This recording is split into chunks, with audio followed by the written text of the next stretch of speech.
Welcome in to I Remember My First Time. Oh. Not that first time, Jacob. Damn it. This is a podcast about the movies we love.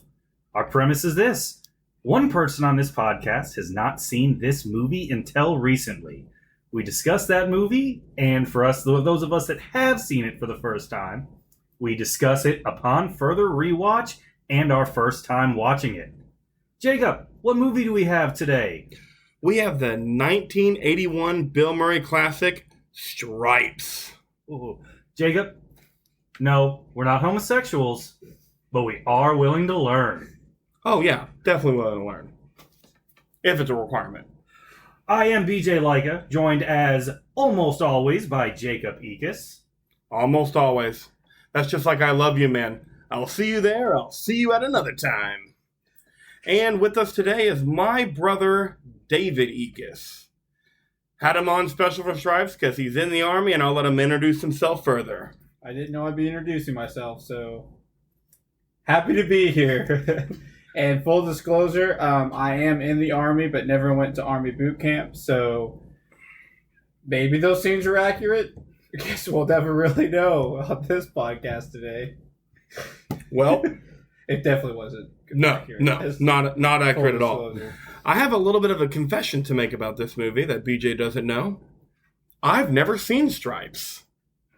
I'm sorry, what? Yeah, never seen it. You have not seen the Bill Murray 1981 classic, directed by Ivan Reitman, starring Harold Ramis and John Candy? Not until last night with my brother.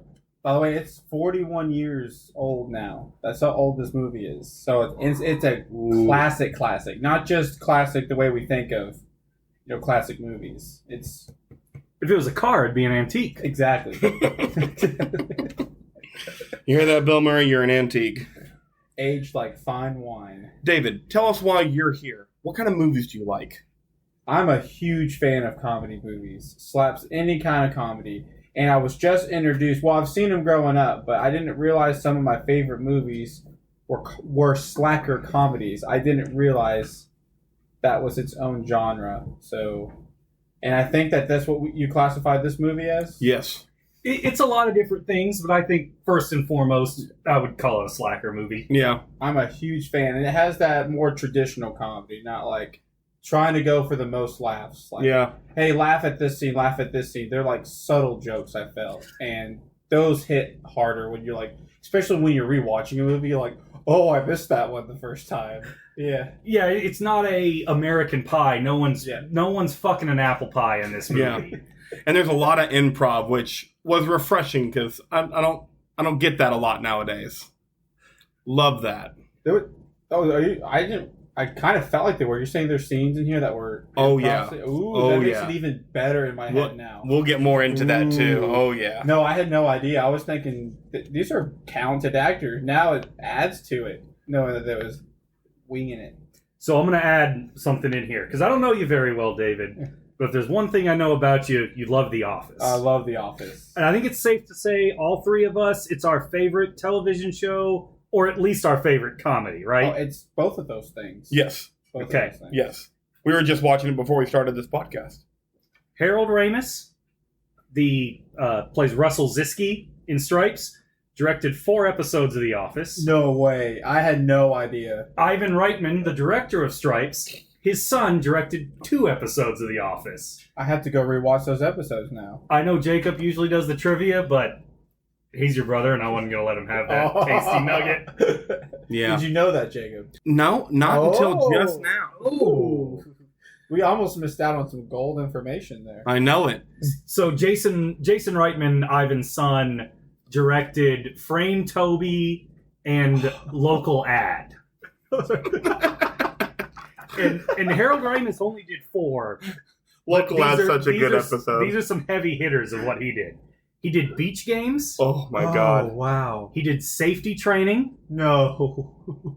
He did Benihana Christmas.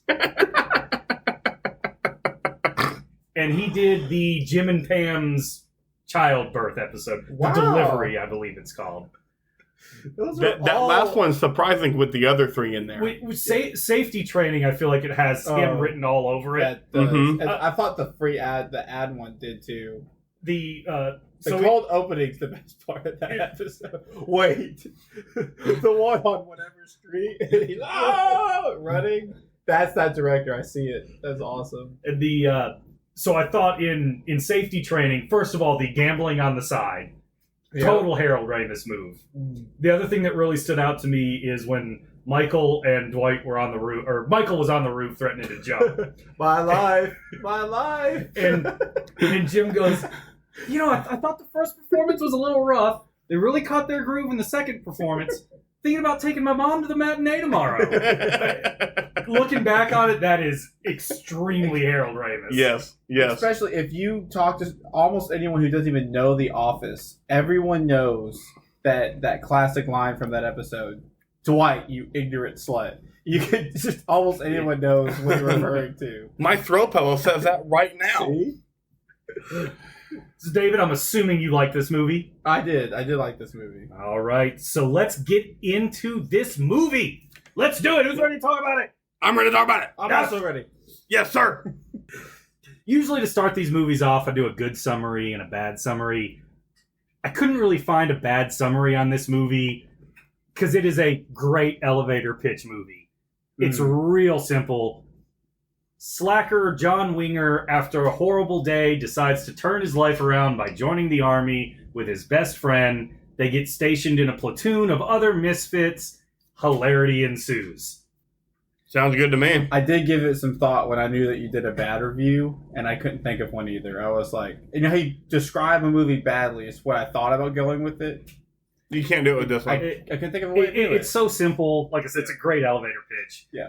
Take this movie to anyone. It's like, okay, I got it. Yeah. Cool.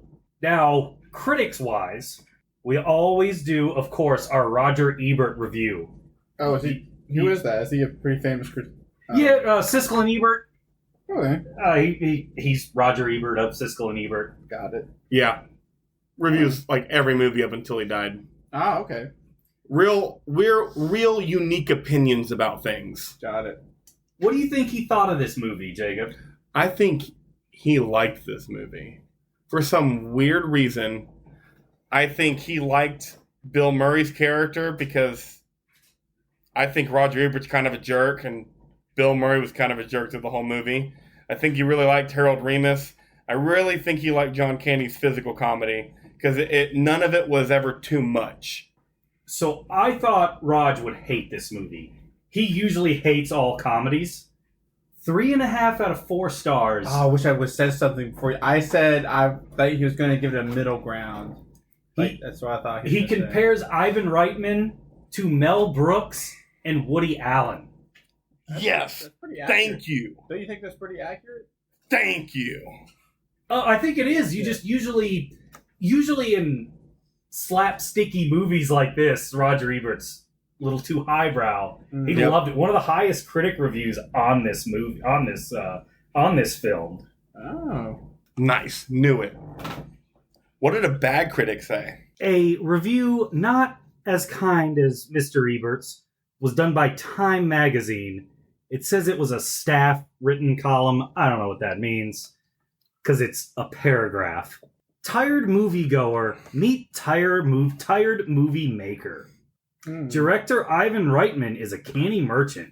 He knows that easy laughs are the surest, that teenagers love to watch goofballs shape up without losing their shambling style, and it doesn't hurt business to insert a sorority shower scene or nude wrestling match every half hour or so.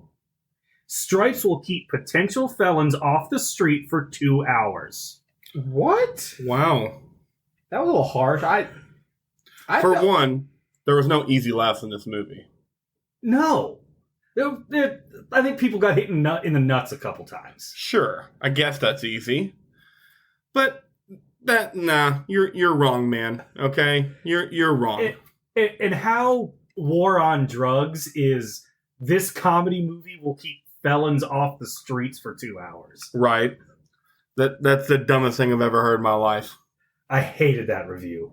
That's a terrible review. And you know what? This is rated in the top 100 military movies ever made. It's not military accurate, but it is one of the top 100. And what do all military people love? Boobs. So why not throw those in there? I'm just saying. I'm just saying.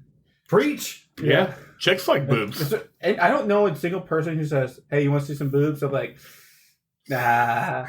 I don't know anybody who'd answer like that. So, it's funny. There was some accurate stuff in this movie when it comes to the military. Like, I'm not saying not totally boot camp, but like the Army really helped out with the shooting of this movie for a lot of things to be accurate. Yeah, I'm not saying which it was, we both looked at and we thought that was cool as hell. And it's clearly a screwball comedy. Yeah. We're not expecting Jarhead or Bridge over the River Kwai. No. You know what you're getting into with this movie. Yeah. We're not expecting Saving Private Ryan or something like that. That's not why we're watching this. Exactly. Screw that guy. He's wrong. The newspaper's wrong for releasing it into the universe. I don't know. We know what the critics thought now. How did this movie do in the box office, Jacob? Before you say, I'm going to say bad. I feel like it has that cult following afterwards. I feel like it's that kind of movie. I don't know. I just wanted to guess. I think Bill Murray and Ivan Reitman were hot at this point. Ooh, I didn't even think about that part. SNL, Meatballs. I think people saw it. Yeah. I don't know how successful, but I think it was successful. This movie was incredibly successful. Really? It's the fourth most popular movie of 1981. You got top 3? Top 4. Okay. Still. Raiders of the Lost Ark at 168 million. I'm going to beat that one. Superman 2 at 108 million. Ooh. It's because the first one was so good. It was before people started. I think it's before Hollywood went like, man, this movie was so successful. Let's just milk it. Let's just milk this movie. I think back in the 70s and 80s, usually your sequel would be pretty. No one knew that they're just trying to get money. You couldn't Google reviews either. Exactly. Yep. The third most popular movie was the Jane Fonda and Dolly Parton comedy classic 9 to 5 at 96 million. I'm working 9 to 5. Damn it. This is the way to make a living. I'm never going to get that song out of my head tonight now. And then the fourth was Stripes at an $85 million worldwide. Had a $6 million opening weekend. So it built up over time. Mm-hmm. The opening weekend was... pretty strong for 81. What did it cost to make? Only $10 million. Ooh. Finance guys love that ROI. They raked in that cash hard. A successful box office movie. I feel like this is a movie people still talk about. I know my dad loves this movie. He graduated high school in 78, so he was 21 when this movie came out. He loves it, so I'm assuming there's kind of a cult following with this movie. Mm-hmm. I feel like there would be. Yeah, at least in one generation. Sure. Yeah. And it's rated high enough on any movie list that anybody will turn it on and watch it. Even if you're not into military movies, when you throw out Bill Murray's name out there, they're like, I guess I'll watch it. If anything, Bill Murray's in it. Yep. So the only thing that I think, this is kind of my theory on why both of you have never watched the movie. The title Stripes is weak. It's weak. I didn't know of this movie, didn't know what it was about. I saw Stripes, and I was like, eh.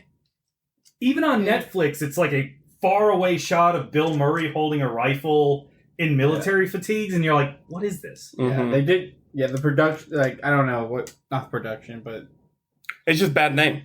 No, not bad name. What do you call it? Marketing. The marketing of the movie. I don't know. Maybe it was successful then, but now it doesn't really grab you. Because I know Jacob, with you, I've tried to get you. I don't remember if it was like New Girl or The Good Place. I tried to get you to watch one of those shows, and you're like, it was both. And I watched Good Girl for about 3 seasons, and it was really good. But you were like, I'm not watching a show called New Girl. Yeah, yeah. And I still haven't watched Good Place. So, happened. It was the same thing for me with The Office. I wouldn't watch that for years. You tried to get me to watch it. And if y'all I want to be a guest if y'all ever do Anchorman, by the way, because Jacob wouldn't watch that movie for years. And now it's his favorite movie. Oh, Anchorman's on the list. Okay, I watched like the first 45 minutes of it, and I was like, this movie is not funny at all. And turned it off and wouldn't try it for years. So I feel like I know that has nothing to do with this, but We'll have you on for the Anchorman podcast. Yeah. Don't worry. Now, how I felt about the movie. Because you just watched it, Yep. which is shocking to me. Yep. You kept asking me questions about the movie leading up, like, should we do this with David? Should we talk about this? Should this be it? And I'm just like, yes, no, I'm not sure. I haven't seen the movie in a while. Like, the whole time, like, fuck. Like, I can't, like, God damn it, this is harder than I thought it would be. Does it feel good to get it off your chest? It does feel good to get it off my chest. Now, like, the weight is lifted. Like, David knew I hadn't seen it, but I was just like, this is going to be a good bum on BJ. But with that being said, I didn't enjoy it as much as I thought I would. And I think that's just because I had it hyped up in my head as being better than it was. Because it was good. I just thought it was going to be all-time great. And I wouldn't say it's an all-time great. It's good Bill Murray flick. Love John Candy. Love Harold Ramis. Loved a lot of things about it. And when going over all my stuff for the podcast, I was like, this actually was a better movie than I thought. Even after talking to you earlier today. But that's just how much I had it hyped up in my head. That's fair. And it's very different comedy than what we've been trained. Yeah, and I grew up watching a lot of this stuff, but I haven't seen a lot of this stuff since I was like 9, 10, 11, 12 years old, just comedy like this. So it's been a long time, but I loved it though. David. I have a similar, I feel like, you ever just drink like a beer and you're like, ugh, but then you have 2 and 3, you're like, this is the best beer I've ever. Something like that. I feel like that's this it movie. Grew to on me. you. Like this movie, I'm like, this is funny. I'm giggling, not giggling, but you know what I mean. It's funny the whole time, but I feel like as I rewatch it, I'm going to laugh more and more. I feel like it's like that crappy beer I get at a party. Not that the movie was crappy. I'm just trying to, what I mean. Like a Budweiser. First time I had Budweiser, it wasn't a good beer. Mm-hmm. Now it's one of my favorites. Yeah, it is like that because it's. And most of the time with comedies, you're like, oh, I can sit back and play on my phone and just laugh occasionally. Yeah. This one is so rapid fire dialogue that you kind of have to be paying attention. See, and that we talked about reviews, and I read this one review that said he felt like it was a bunch of skits just plastered together. And I think that's because he probably wasn't paying attention. He was probably, like you said, on his phone. And then thinking of different ways to write a review. Yeah, and then he missed the point of how the movie was flowing. Mm-hmm. So my first time watching this movie, this was shortly after I saw one of my favorite films, Zombieland. And Bill Murray does something that I wish they did more in movies, which is the 5-minute cameo of just being hilarious. I think the standard bearers of that are Will Ferrell in Wedding Crashers and Bill Murray in Zombieland. Yeah. And after I saw that, I was like, you know what? Let me go check out Bill Murray. I'd seen Ghostbusters at that point. I'd seen Groundhog Day. I was like, I think I'm missing something with Bill Murray. So I kind of went back and over a month or so kind of rewatched a bunch of Bill Murray movies. I think this was my favorite. Really? I think it was. The thing with Bill Murray movies is I like his performance more than the movies. Ooh, generally. I like that description. Because I feel like for example, Groundhog Day. I love the movie, but I talk to other people and they're like, it was okay. But I'm like, Bill Murray makes the movie. It's him. I don't know. Yeah, that's kind of all Bill Murray movies. Yeah. I kind of feel that way about. Mm-hmm. So I was kind of thinking, because he's in the same realm of Steve Martin and Chevy Chase. Isn't that crazy when you just... You're so talented, everything else is just around you, just not as good. Well, it's like and you don't mind it one bit. Yeah. The movie could be shit, but you're like, I'm enjoying watching him do his thing. This is fun. It's like wrestling. I don't care for wrestling, but damn it, do I love Stone Cold Steve Austin when he gets out on stage. I'm like, this is all stupid, but yeah, Stone Cold 316. That's how I feel about Bill Murray. I'm like, this is stupid, but I'm going to keep watching it because Bill Murray. So Chevy Chase, Steve Martin, Bill Murray, kind of all, I kind of consider them in the same class. Can you remind me who Chevy Chase? What movie is he like? What the vacation movies. Got it. Okay, I see his face now. Okay, right. So I was kind of ranking them in my head, and I'm like, I think Bill Murray's my favorite. Then Steve Martin, then Chevy Chase. Well, you would put Chevy Chase below Steve Martin? But when it comes to the movies, I think I like Chevy Chase movies the best, then Steve Martin movies, then Bill Murray movies. So it's real weird that's kind of how I feel about those three, because I think it's fair to say that those guys can be categorized. I don't together. disagree with that description. What do you think, Jacob? Do you kind of agree with that? Yeah, I do. And I don't know if I've ever thought about it before, but as you were saying it, you're having this aha moment. Yeah. And I am too. Because spot on. Bill Murray is better than the movies he's in. For sure.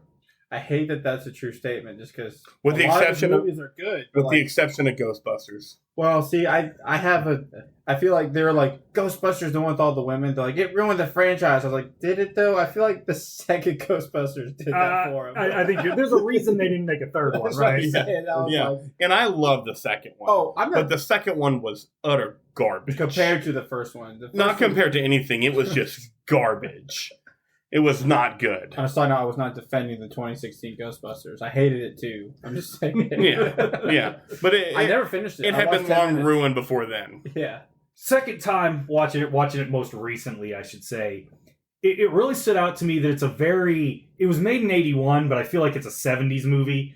I feel like it's real close to Monty Python, Search for the Holy Grail. Almost like they wrote the script in the 70s and didn't film it until that's the 80s. Very possible, because you don't have a lot of laugh out loud scenes. Well, and really, if it came out in June of 81, it was probably filmed in late 1980 because of the post-production and everything. So it probably was written and all those guys' comedies, their comedy minds are in the 70s when they're writing this and making it, as it's coming out or being made in 80. So you're not laughing out loud a lot. You know, I'm thinking of the scene from Bridesmaids where they had the bad Brazilian steakhouse. Oh yeah, and she's shitting in the toilet. Yeah. Oh no, in the sink. Yeah, she's shitting in the sink. Maya Rudolph shits in the middle of the street. Mm-hmm. Laugh out loud funny. This movie, I kind of chuckled the whole way through it. Yes. This movie doesn't get a lot of laugh out loud moments, but it's a constant chuckle. It's a good time. I don't think they go 90 seconds in this movie without trying to make a joke. Oh, and I agree. And that scene that I keep going back to movie reviews because I kept getting stuck on them, where they were saying that no one liked the mud fight scene. Like, I feel like people don't really realize once you go to boot camp and you're there for however long, the first thing you're gonna do is something crazy like that. I mean, why would you not? What's boot camp? 6 weeks? Well, for Army, it's 8 to 9, I think, something like that. And then mine was 13 weeks. So it's it's a minimum. We don't talk about I don't know what the Coast Guard is, but the Navy's 8 weeks. So I imagine the Coast Guard's an afternoon. Yeah. no offense, Coast Guard. That was a joke. Yeah. Calm down. Yeah, but I feel like when you're stuck on this base for 2 to 3 months. I just disagree. That's how I felt about the movie. I thought that scene was very appropriate. I mean, I know it was a rated R movie, and I guess they weren't going to go straight up to a strip club, but they went pretty damn near where a lot of guys would go. That seems like way more fun than a strip club. I agree. Yeah, I think they thought, let's do better than strip club. And I love that they're objectifying both sexes too. Oh, both. Because there were Chip and Dale guys in there. Did you like how the Chip and Dale guys? You're like, that was a Chip and Dale's guy in 1981, right. Nothing. I mean, they got better bodies than me. Don't get me wrong. Sure. But when I think Chip and I'm thinking I'm gonna look at Channing Tatum and Matthew McConaughey. One of our minds go there. My mind went there too.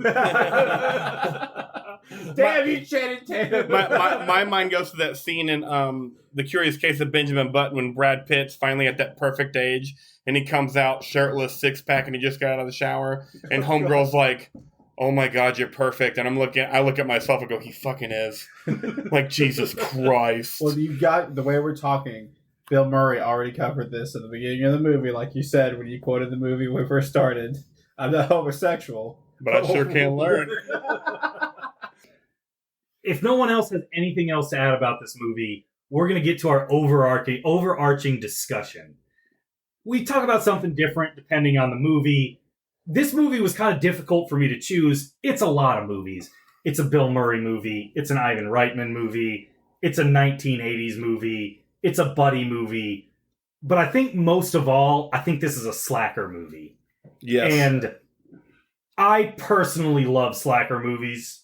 Mm-hmm. David? I love them. Jacob? Slacker movies might be one of my favorite kinds of movies.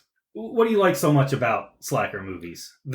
That's what my ideal life is, doing nothing. It's just hanging out, watching some movies, talking about movies, and doing fucking nothing. If I could get paid to do that, that'd be awesome. Drive your cab for 2 to 3 hours, come back with a pizza. Yep. Whatever job I have is just for additional whatever. But could you classify a slacker movie as just not having a plan in general? Like just going through life like, I'm going to do something, I just don't know. Like that's how I felt like Bill Murray was like. He's like, I want to do something. Because he kept telling this girl, I'll turn around next week. Well, yeah, it's a rough week. And then like knew. Even if they don't have a plan, like they still might be doing something. Like a perfect example would be Pineapple Express with Seth Rogen. He just get in different disguises and go around serving people all day. Like just a slacker lifestyle. Wayne's World. Yep. Is a great example of it. Yep. Big Lebowski. Big Lebowski is a slacker movie. That's my ideal. Big Lebowski. Just bowling and hanging out with my buds. The dude. The duder. Or his dudeness if you're not into the whole brevity thing. Deuteronomy. El Duderino. Now we keep getting sidetracked because this movie makes you think of other movies. But that's the great thing about slacker movies is they're all just that thing that connects them. Yeah. David, favorite part about slacker movies? Oh, I kind of agree with just what y'all were saying. I was trying to think of slacker movies. I like the aha moments in slacker movies. Like just for example, we're going to get to one of my favorite moments was Bill Murray when his girlfriend's leaving him. He's like, no, don't go. And you think that's it? He's like, what about the plants? If you leave, the plants will die. I just love how I was like, only a slacker would think that way. Like you'd be thinking, how do I get her to stay? How do I give all this? And he was trying. Plants, I don't want to take care of them myself. And he was trying hard in that scene too. As a slacker, he was just like, I need you. Like I know you're good. But he's not doing laundry if she's not there. No. Those sheets are not being washed for several months if she's not there. I don't know who that actress was. But you could tell she let it on that he had said this shit before. Like this was not something new. He was trying to say to keep her to stay. It was something he's used. I don't remember her name in the movie. She did not have to be as good as she was. No, yeah, she commanded the screen for the 45 seconds she was on it. Yeah. She was topless for 30 of those seconds, but and I appreciate that. This could have been an unnecessary nudity movie. Oh, yeah. There was a scene in that movie where they didn't need to be topless, but I appreciate it. Like that scene where the captain's spying on the shower scene. Oh, I wish I was a loofah. That was one of those scenes where I just laughed out loud. Why a loofah? He had to explain to Ivan Reitman what a loofah was. Oh. Like, this is what a loofah is. This is why what I said is funny. It was 1981. They were just bars of soaping on right on there. Oh, I know but that scene didn't have. What I was getting at, that scene didn't have to be that long. He could have just been like, "Oh, the captain's looking at naked ladies," and they could have moved on. But he just kept zooming. Oh, they had the camera on the shower for a good 45 seconds at least. It was fucking great. And I was like, "This director's pretty cool." And apparently, if you're a woman in the army, you've got to have at least a C cup, according to that scene. And that's it, yeah. B cups, get out of here. A cup, nah. At least a C. Different kind of physical requirements for you females. You don't have to do push-ups, but need that C cup, baby. And just a side note. The windows in this movie broke easy as fuck. He had his old telescope against the glass, barely let go of it, and just crashed through the window. Oh, I love broken glass. I know. It's my favorite thing. Broken glass always makes me laugh. It does. That added to the scene. This was not a bad movie. Even those little things. As far as when it comes to slacker movies, I think my favorite part is you don't have to be a hero to perform in a heroic way. Right. you can be a normal That's a great person. description. I like it. You can pull it together for just that moment. And you can, and a lot of times in these slacker movies, it's by just tongue block. Sure. You had nothing. Jay and Silent Bob's a great slacker movie where he's the hero and he means to do none of it. Have you seen Jay and Silent Bob Strike Back, BJ? I have not seen the second one now. Ooh, and I don't know why The either. second. Wait, Strike Back is the second one. Well, Or is Clerks the first one? So there's Clerks, Okay, I've seen Clerks 2, I've seen Clerks 2. and then there's Jay and Silent Bob Strike Back. Okay, no, I haven't seen the standalone. Because there is a second Jay and Silent Bob Strike Back. Oh, okay. I haven't Yeah. seen any of the Jay or Silent Bob. We're watching Jay and Silent Bob Okay. Strikes Back. Oh, man. Because that's got to be the peak of slacker movies has to be the 90s, Yeah, right? the 90s and Kevin Smith that took hold of it. Mallrats. Clerks, like we already going said. into Big Lebowski. Oh, this is a perfect time to bring this up because we brought up Clerks. Whenever Bill Murray got the 37 waist, how many dicks did she suck in Clerks? 37. 37? And Bill Murray in that scene is going, 37? I have to deal with 37? 37? wait. I was watching that scene. I was like, Bill Murray's not a 37 waist, no. No, do you think that he was referencing in Clerks? He was referencing Stripes. I 100% do. Ooh, I love when That's I my like own it. little take. But I was watching. I was just like, when Bill Murray said 37 and kept going on about it, I was like, is that how many dicks Dante's girlfriend sucked? you looked it up. 37? That, Yeah, I looked it up. I don't care if it's true or not. I'm going to believe it's I true. still believe it's true. 'cause And that's nobody cool. tell me otherwise. Because there's such things as coincidences. I feel like that's too big of one. Like, I have all the numbers to say. 37, I'm saying. 37 dicks. I've never seen Clerks, full disclosure, so I'm kind of at a loss as we're talking about Clerks. I've seen Jay and Silent Bob Strike Back. I went backwards, I guess. That's okay. Yeah, I don't think you don't need to see Clerks to see Jay and Nah. Silent Bob, right? No. You don't need to see any of the Kevin Smith movies to watch any of them. There was a run on slacker movies from kind of mid 2000s into the really early 2010s. Mm-hmm. Role Models, a movie I like way more than I should. Harold and Kumar go to White Castle. See, that's Pineapple what's cool. Express. That's what's cool about slacker movies. Bill Murray is making you think about all the other good movies that you've watched. I love it. We're getting sidetracked, but that's okay because this is what the genre does to you. This genre makes you think. I'm not 100% sure that Pineapple Express didn't steal their plot from Stripes. I can see that. The big action scene at the end. Mm-hmm. So the 90s was the peak for slacker movies. They kind of had a resurgence in the mid 2000s. I don't know when the last slacker movie was made. It seems like they don't really make them anymore. I feel like I can't remember my last one, but I feel like today's comedies, you can see elements of slackers in them. Like, for example, we're talking about Anchorman. He's good at nothing else but being an anchor. So it's like you could classify him almost as a slacker, because if he didn't have that teleprompter, he is nothing. But he's not a slacker. He's the leading newsman in San Diego. Yeah, but if you took away that teleprompter, I don't think he would be the lead. I'm saying you see elements. What I'm getting at is you see elements of slacker movies in like today's comedy. But as a genre, I think you're right. I don't remember when was the last one made? Can anyone? I think probably Pineapple Express. Kind of that Superbad? way. They're not slackers in No, Superbad. No, they're Two of not. them are going to Dartmouth. Two of them are going to Ivy League schools. They're That's not true. slackers. Yeah. I'm But like not David sure. was saying, slacker elements in that movie. Sure, a lot. for sure. Yeah. And I'm not sure the exact dates of the movie. Scott Pilgrim was fairly late in that run. But I don't know if I classify that as a slacker. He's a slacker.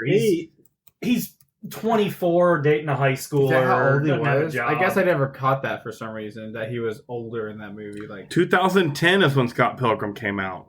so just like you classify, you said about the 2010. So, I can't.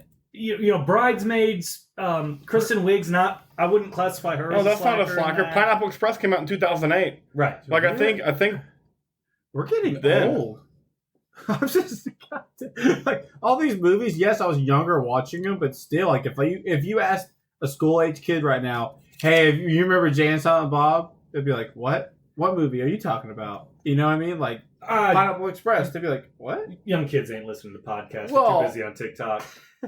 True that. We're talking to the right people here. We are. Don't worry. That's true. That's good. There was a movie with Jesse Eisenberg and Kristen Stewart. I believe it was Adventureland. called American Ultra, where he was like a sleeper cell. Yes, that movie was fucking cool. Was that classified? I've never seen it. So he was a slacker, but he was a sleeper cell. So when they said whatever they said, yeah. the green forest is a little red today, he immediately turns into Jason Bourne. But that was a slacker movie for a good portion of it. Yeah, at least the first quarter. Hollywood, bring back the slacker movie. Yeah. Please. We would very much appreciate it. If we have nothing more to add on slacker movies, I think we beat slacker movies over the head. Yeah. Favorite part of the episode? Mount Rushmore scenes, Jacob? Yes, Mount Rushmore scenes. My favorite part. So, simple concept. We pick our 4 favorite scenes. We start at 4, work our way up to 1, do them each individually. We always start with a virgin on this, so go ahead, Jacob. What is your 4th favorite scene of Stripes?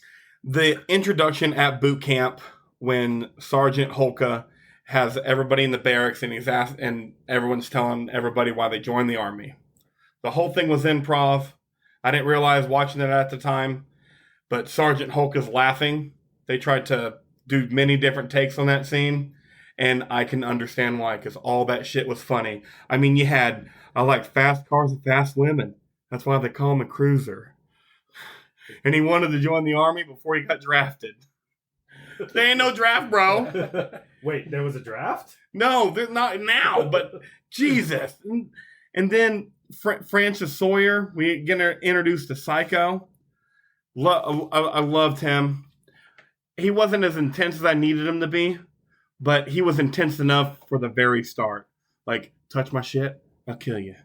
Right. Touch me. Any of you homosexuals touch me, I'll kill you. Talk to me. Call me Francis. I'll kill you. And then I never knew Lighten Up Francis came from this movie. I didn't either. Wow. Another light bulb moment just now. And I know you're about to say it, but I kind of want to beat you to it. I love the drill sergeant's reaction to that.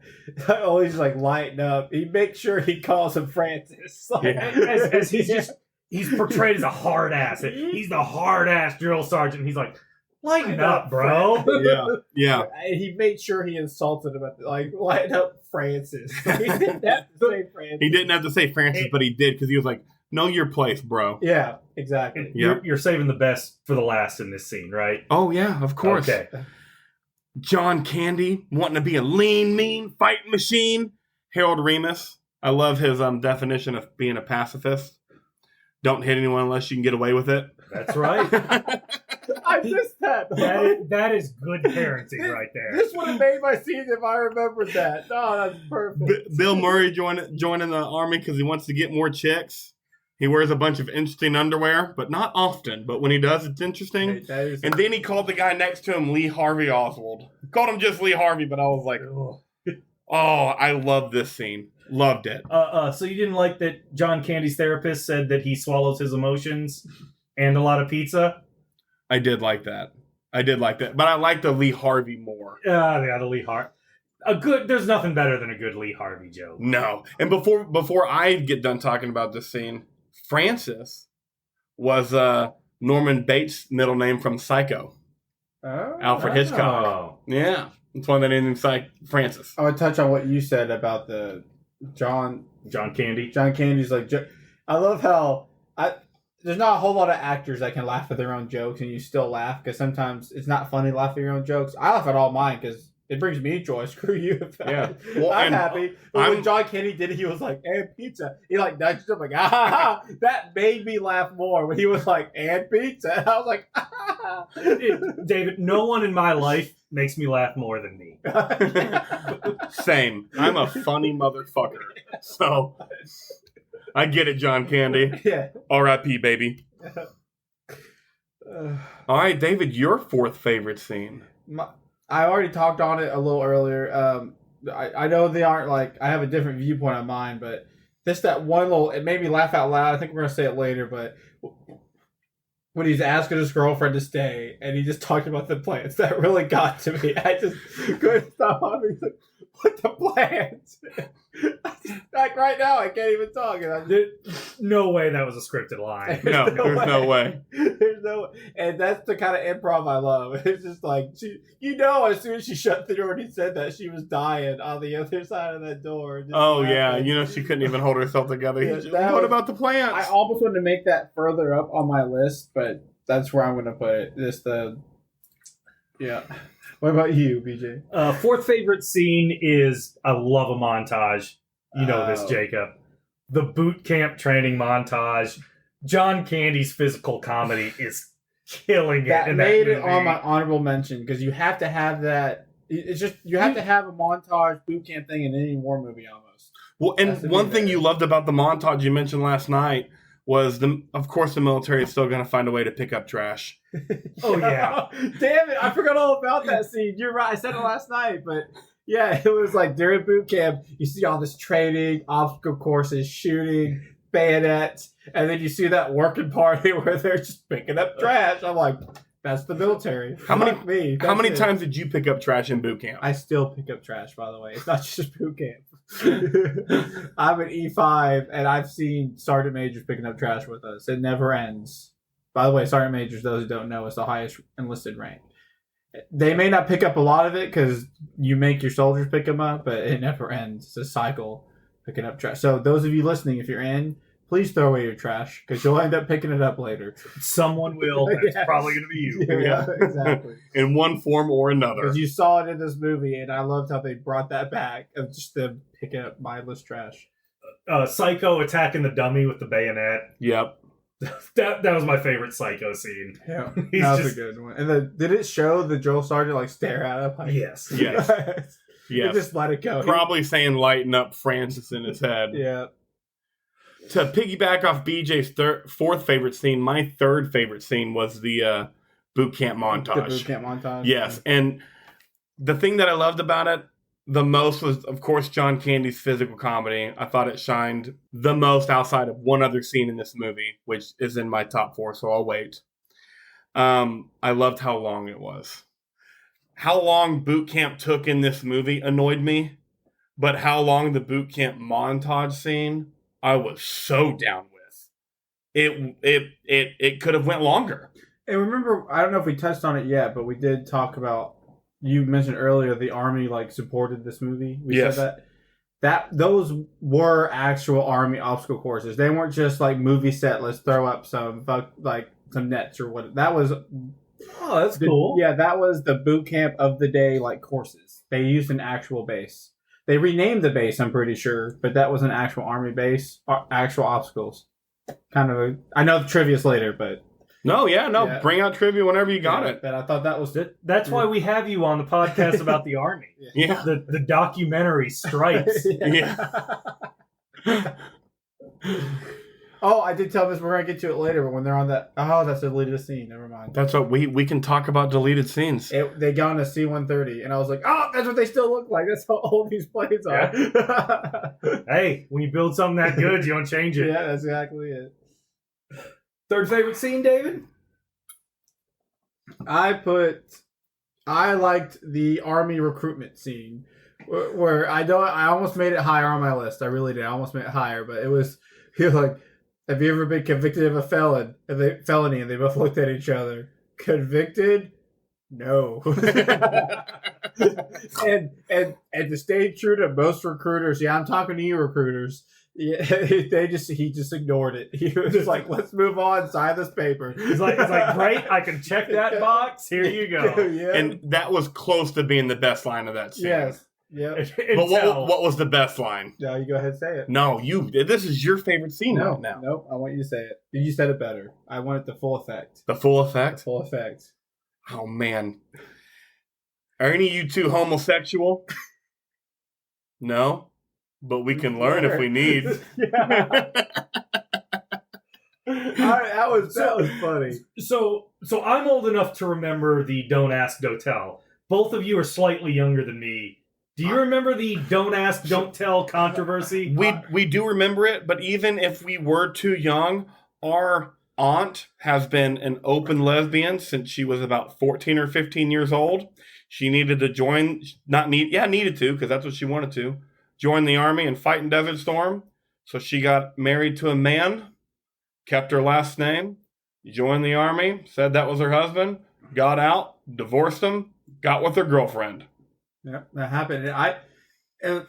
The Don't Ask, Don't Tell just recently, I can't remember what year. It hasn't been gone for like during Obama's when it went away. Yep. I enlisted in 2013. So I enlisted, not that I'm a homosexual, but you can learn. But they repealed that while I was in, so it's not something that's been gone for a long time. It's so that quote is still relatable today. It was funny. I enjoyed it. It was like they didn't ask me when I joined because it was more of like a, let's just not talk about it. You can join. I was never a question that ever came up. It was interesting to see that probably was a question when they enlisted. Then they probably did ask that. So and Jacob, you brought this up to me where, especially a movie in 1981, you were like, "Ooh, this is going to be a gay joke that doesn't age very well." Yep. And then they immediately turned it around. Yeah. And it ages great. Yeah. Yeah. I think they covered it well. It's one of those like gay jokes that aged, like you said, it aged well because it was like they're poking fun at it at the same time. Right. And how they just answered that question. Yeah. But we can learn. Like, that recruiter's just like, oh my God, I'm so uncomfortable. Mm-hmm. Your third favorite scene, BJ? My third favorite scene, probably not the most politically correct scene, but when they go to the mud wrestling bar. That was a fun scene. I enjoyed it, especially whenever they had John Kennedy and he was like, I kind of want to do it, but not really. Bill Moore was like, right here, right, $400, and then John Kennedy's like 58 cents. and that's what slackers do, right? They're so charming. That's why they can be slackers, because they're so charming. Yeah. That you can charm that guy into mud wrestling 8 chicks. And then he steals their bras, and that's just adding. Did he in the movie? Did they need to show more boobs? No. Did I appreciate it? Of course I did. Well, but they needed to do it because that's how John Candy won. Yeah. Like, he might not have won that money, but he won that mud wrestling fight. He won that match. It was all because of the bra removal. Yep. Yeah. Sorry, I kind of hijacked your scene. I did not mean to I love that scene too. All these scenes, I'm like, damn it, why did I not make that mine or whatever, And I don't know if they're doing this on purpose, but kind of poking fun at these serious, because every military movie, especially boot camp movie, has the let's go to town and be civilians scene. And I love that, and I loved how they were kind of poking fun at that. Mm-hmm. In 1981, this might have been my favorite scene. Uh-huh. It gets bumped to third because of 2022. Sure. I get it. My second favorite scene was the introduction to Bill Murray. The cab drive, the old lady. That was a good one. I loved that scene. I loved how careless he was with her bags after she was so bitchy about don't scratch him. He's just like, ugh, total slacker move, scratching all the bags. On purpose. Like, you could tell he was on purpose. You know what he did on accident, though? He actually racked himself. And when he was like, oh my balls, that was a real reaction because he hit himself in the nuts. Did anybody else be like, oh, they had Karens in 1981 too? Oh, I didn't, but they sure did. Yep. What is your name? And he handled her perfectly, pretending to be drunk on cough syrup and driving the way he was driving, scaring the complete shit out of her. Yep. I loved him just stopping in the middle of the road, throwing his keys off of the bridge, which... Little tidbit of trivia, supposedly that is the same bridge and river that boxing great Muhammad Ali threw off his Olympic gold medal. You're just ruining all the trivia, by the way, for later. But I do we sprinkle it in. It's too much. It's too much to do at the end, and I have a lot at the end. Oh, okay. So they were supposed to be in New York City, and I'm watching that scene, and I'm like, is the George Washington Bridge or the Brooklyn Bridge just 2 lanes both ways? Well, they never said New York City. They never brought it up. They're actually in Louisville, Kentucky. The cab even says Louisville, Kentucky cab. Yeah, the whole movie was shot in Kentucky. Even the scene where they're in Czechoslovakia, that's Kentucky. They're making you think it's New York, though, right? Yeah, but that's okay. also why they're not saying anything. True. Yeah. Because now they can do whatever they want. I mean, the interactions like that. It's what Seven did. Like, Yeah. all of a sudden, Seven's in the desert, but it's raining all the time in the city that they live in. Where are you at? Nowhere.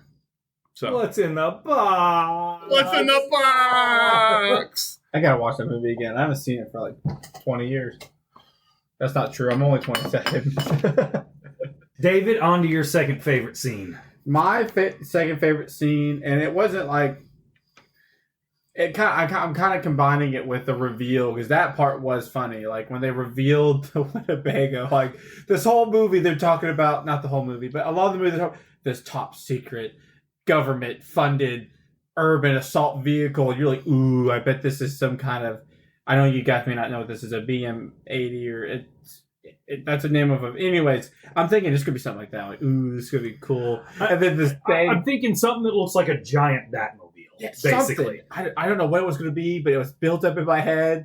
And then not only is it a Winnebago, it's a lime green Winnebago. I'm like, I'm laughing because I'm not surprised. Like, it's supposed to be funny, but I'm like, this doesn't surprise me at all. Like, wow. So, something the U.S. military would definitely do. Yeah, Yes. they're like overpaid for this top, and that's what made me laugh. And then it goes on to where there's an extended scene where it actually explains why they were on watch. Like the drill sergeant, whatever, what was his name? Holka says everyone's on weekend pass or leave except for you two, and points at Bill Murray and Harold Ramis, and they're like, "Fuck!" And so that's a deleted scene, and then it shows him sitting next to the RV, and Harold Ramis doesn't want to get in trouble. He's like that, like he's like, let's not get in trouble. And then Bill Murray's like, hey, let's go to Germany. He's like, no. It took him a second try, and that was it. He was like, okay, let's go. And that was like, that's the military. Like, no convincing. Yeah, I've got family and I've got cousins in northern Michigan, and the version of that is, come on. Anytime someone in that, kind of north Minnesota, Michigan, Wisconsin accent says, come on, I have to do it. Yeah, you're like, well, now it's I'm obligated to go now. And that whole scene to me was perfect. I was just like, not only did it show gross government overspending, it also showed like how beat down you are sometimes as a soldier, and you're just like, hey, everyone's on leave except for you, and you're just like, it doesn't take a lot of convincing for you to go, fuck it. And they're on this special mission, right? They were chosen for this special mission, and it was to guard this ugly ass avocado green Winnebago. And Bill Murray justified it too. Like, he was like, hey, we're still protecting it, which was not a lie. They were he definitely not okay, but he did stretch the rules. He was like, hey, we're supposed to watch it. We're watching it if we take it, aren't we? And as BJ knows, I'm a big fan of foreshadowing. Yeah. And whenever Bill Murray was talking to Harold Ramis earlier in the movie about why they should join the Army, in the deleted scene that we were watching, he was talking about, we're going to get laid in Winnebago. This is why we're going to join the Army.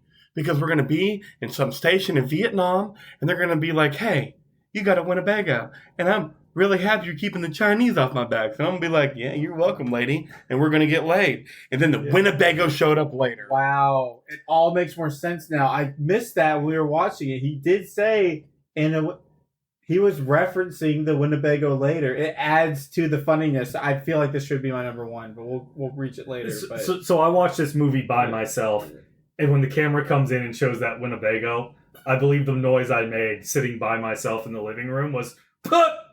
I don't know why I remember that noise, but that was the noise I made. Well, it wasn't like, it was shocking, but at the same time, you're like, it's not that shocking. Like that, like that it was a Winnebago out of all things. What was your second scene? So this actually fits perfectly because when they have to go into Czechoslovakia and you see what the Winnebago can do. Oh yeah, it actually is pretty badass. It was. Because they kind of make you wait. You're like, Yeah, you what wait. does this thing do? Is it literally just a Winnebago? It was like 2 or 3 scenes later that you get to see the Like Winnebago. all you got to see was Harold Remus reading the user manual of it.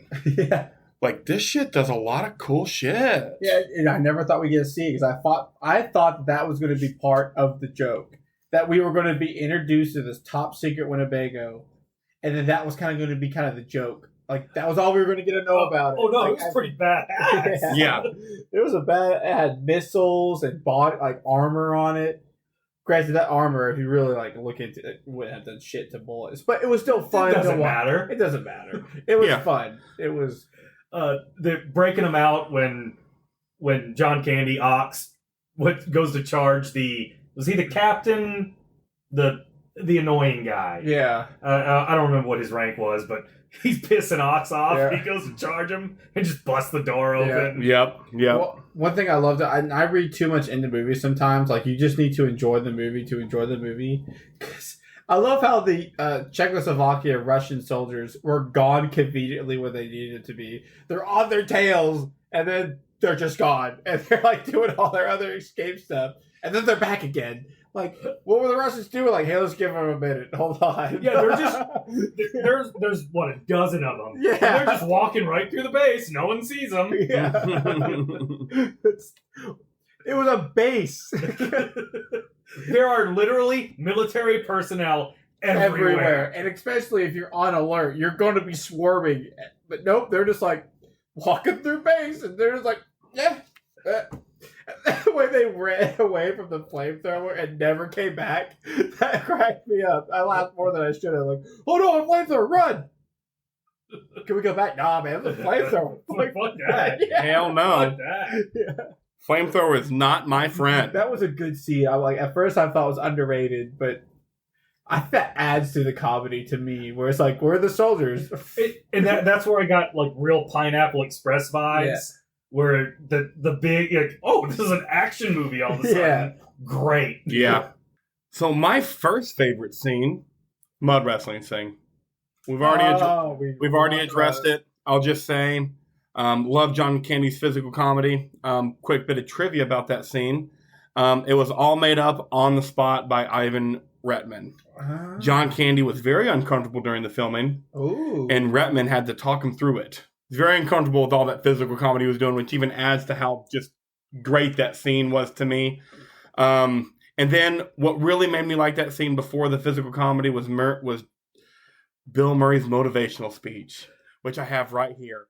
Fair? Who cares about fair? The world isn't fair.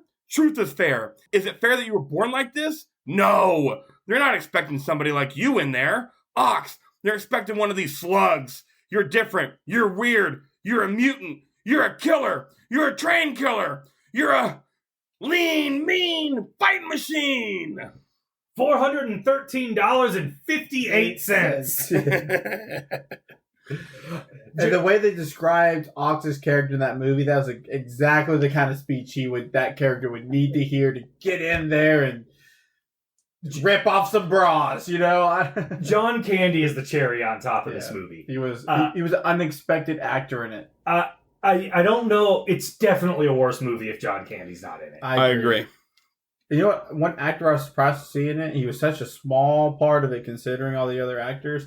I appreciate seeing the stepdad from Santa Claus in it. Did you know that's who he was? That's all I knew him from. And I didn't know he was in anything else. Fast Times at Ridgemont High. That's Judge Reinhold. So you know him from other stuff. Yeah. I didn't know him from anything else. Okay. Fast Times at Richmond High is a movie we have to watch. Ooh, I haven't seen it's it one yet. of those classics. Oh, okay. I haven't seen it because I knew him also From as Santa the Claus. stepdad from Santa Claus. Yeah, that's all I knew him from. Said that earlier to BJ. He was like, "Really?" It's kind of like you know that guy. They make jokes about on other like YouTube videos and stuff where it's like, that's the dad from Home Alone. We don't know from anything else. That's who that actor is. That's who I think of this actor. He's the stepdad from Santa Claus. We'll do Fast Times at Ridgemont High. Well, BJ's like, "We'll fucking change that." He was like, we'll fix that because he disagrees. You can't see his face, but he disagrees. BJ's disgusted. And in BJ's disgust, David's going to tell him his number one scene. My number one scene was the graduation oversleep scene. Was that also your number one? I That see was the my thumbs number up. one. Because what really got, by the way, this would absolutely never happen. If you're late to graduation, there is no way in hell the Army's letting you on that parade field. They're not messing any of this up. This scene 100% would not happen, but I think that added to the comedy of it. And I loved how that night they're like, all right, we got 3 hours to cram. We're going to study. We're going to work on it, and we're going to be great. They take a nap and completely just about missed the whole thing, and I loved it. That added to it. I felt like, where are they? If they're not here, they're all fired, or whatever he said, and they're just sound asleep, and I loved it. I loved it. You want another Bud Light soda, baby? No, I'm not even. You want P2? Yeah. Yeah, so my favorite, like as I was saying, my favorite graduation scene, how they overslept, and I'm gonna ruin this trivia because I told Jacob this trivia, and I could be wrong because I barely read it, but I thought it was cool trivia. That scene, I don't know about the opening, like them oversleeping part, but when they're on the parade field, that was all one shot. Like they shot it one time. They said they did good. That was it. That's impressive. Lot of people for a one shot. That's what I'm saying. Hey, That's what's so impressive. And speaking of it being just a one shot, David also shared this bit of trivia. This is the second film to use Steadicam to film scenes. The first was Rocky. And the Steadicam is the reason this scene was able to be shot in one shot. A Steadicam is a camera stabilizing system used to capture tracking shots with motion picture cameras.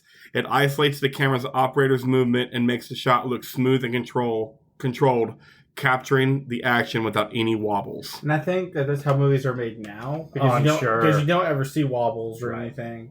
But the fact that this is only the second movie kind of blew my mind. I'm like, that wasn't always a thing before. There was just some camera operator hours and hours just holding this camera. Like, because those cameras were huge back then. Huge. Too. Can you imagine just holding that all day? Like, how pissed off is a camera operator when an actor's like, let's do it again? You're like, fuck! God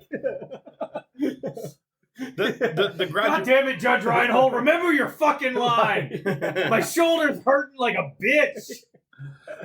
The graduation scene was one of my honorable mentions. Right. I love the terms and phrases razzle dazzle, and that's a fact, Jack. I love stupid shit.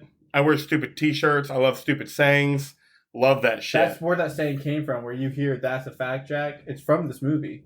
So in the escape scene, when Hulka says, I'm getting too old for this shit, is that the first I'm getting too old for this shit? I don't know. I don't know. That's a good question. I always thought that was a Lethal Weapon line. I did too, but what came out first? This came out before Lethal Weapon for sure. Okay. So I agree with David. Yeah, that's my favorite scene, the graduation scene. That's the quintessential slacker. Okay, I know you've been a slacker your whole life. It's time to be serious. Let's do this shit. And he nails it. Oh, and the point that what I thought what really made a slacker move was none of them cared about graduation until they told them you'll have to redo it if you don't. And they're like, what the fuck? Can you imagine redoing boot camp? Absolutely not. No, thank you. No, thank you. Nope. The cherry on the top of that scene for me, though, when Harold Ramis was talking about, I crammed for a geology test throughout my profession, throughout my degree. Shout out to you, Harold Ramis. Yep. I bet he did too. I bet he was like referencing a real life thing too. I'm sure he did. Oh yeah, all that improv, he probably was. He looks like a geologist. Yeah. So scientist, whatever. Yeah. Yeah. I'd like to kind of mix it up. Can we start with you, BJ? Your first honorable mention scene. Do you have any for this that you didn't pick as your top four? The scene where Harold Ramis and Bill Murray are in the apartment together. Oh yes, that was mine too. Bill Murray's got to do the push-ups. I love how it's what got me is I'm convinced. I'm sorry, Bill Murray, I love you, but I'm convinced he couldn't do a push-up, so it zoomed a proper one anyway. So that's why they zoomed away from him. Like you only saw his top half. Did you notice that in that scene? You only saw the top half of Bill Murray. I think the amount of people that can't do a real push-up would shock you. Really? Yeah, I think so. Ah, okay. It's still funny to me that they made sure they didn't show all of them. And I don't know, this might be an 80s thing. His arms are way too wide. Yes, yeah. It was not a proper push-up to begin with, but I love how they made it where they didn't show his whole body, where they're like, he's doing them. Don't worry about it. But then if you think about when you reshoot a scene over and over, how many push-ups do you think he had to do for that scene? I bet he had to do a lot of push-ups. But that's why they filmed it from the up top, so he wouldn't have to redo it. Oh. Is that a true I mean, thing? I'm just guessing, because you can't really see, so it's just like, you just see it's like shoulder blades and up. Yeah, that was my honorable mention because of the whole basketball thing where he was like, help out, bro. Help out. And it goes to the other window. Window breaking. And it doesn't faze Bill Murray at all. He's just like, man. all right then, cool. When he mentioned that if he didn't dry out, he'd be dead by 30, in that scene, I was like, oh, motherfucker, I thought you were 35. Yeah. He does not look like a young 30-year-old. And he was turning 30 during the filming of this movie. What? Yeah. He was actually 30, looking mid to late 30s. We're talking about Bill Murray, right? Yes. I love you, Bill Murray, but you do not age well. He aged well as he got older. Like when he hit like 40 or 50, because right now he just looks older. But he's always looked 40 to me. Like now he just looks older. Yeah, so then he looked good as he got older. Fair enough. Okay, I see that, but not a good-looking young man. A lot of drugs. He did a lot of drugs. Sure. Yeah. But if you're listening, Bill Murray, let's go golf sometime, right? Yeah. Yeah. Or do drugs. He does stuff like that. Or both. I don't know about the drugs part, but did you hear how cool Bill Murray is? Oh yeah. He was invited to a college frat party one time.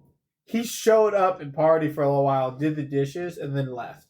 Yeah, Bill Murray's the shit. Yes. That's the kind of guy he is. If I was famous, I would do shit like that too. Just show up to random parties I was invited to, show my face, say what's up, leave. Hasn't had an agent for decades now, right? Really? He doesn't really do movies though anymore. But even when he was doing them.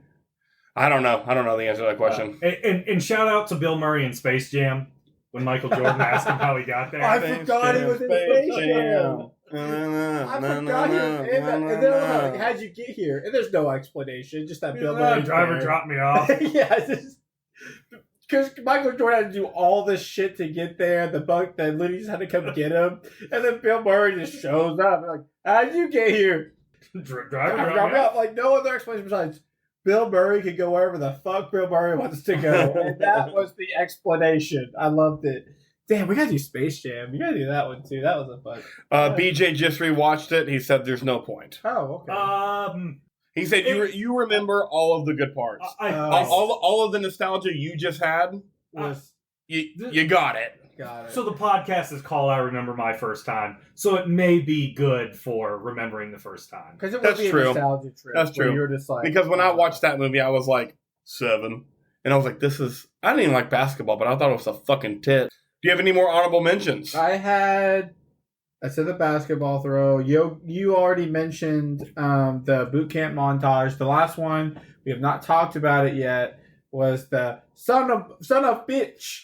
Shit. The classroom scene. Yeah, I laughed way harder than I should have on that one. I enjoyed that part, that scene too.